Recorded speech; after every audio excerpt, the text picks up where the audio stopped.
所以話羅貫中咧真係好手筆，硬係將一個輪迴轉世嘅離譜古仔咧轉換成中二春秋嘅歷史世界啊，先成就咗《三國演義》呢個經典。一講起《三國演義》咧，大家耳邊好容易響起嗰首主題曲《滾滾長江東逝水，浪花淘盡英雄》，又好容易諗起開頭嗰幾句話說天下大勢，分久必合就合久必分，真係充滿咗歷史嘅滄桑感啊！呢啲咧係清朝時候毛宗崗加上去嘅。明朝嘅版本咧冇咁滄桑，不過情節咧都係大同小異，世界觀都係正常嘅。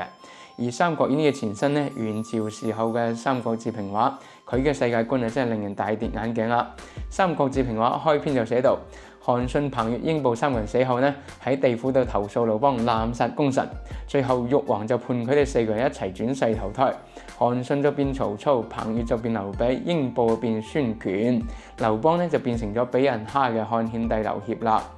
三國爭霸歷史啊，最後喺作者眼中不過係一場跨越幾百年嘅復仇者聯盟大戲。漢朝俾人瓜分抵死啦，呢啲叫輪迴報應啦。如果你覺得輪迴報應啊好誇張咁離譜啊，陸續有嚟啦喎。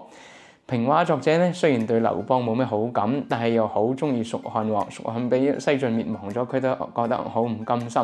所以小説最後入面寫到咧滅咗西晉嘅，重建漢國就係匈奴人劉淵，而且咧作者仲硬係要話劉淵係阿斗嘅外孫。蜀漢滅亡嘅時候咧走佬去咗北方，最後殺翻嚟滅咗司馬家，你話服唔服啦？所以話羅貫中咧真係好手筆，硬係將一個輪迴轉世嘅離譜古仔咧轉換成中二春秋嘅歷史世界啊，先成就咗《三國演義》呢個經典。好啦，今日分享就到呢度啦，下期再見，拜拜。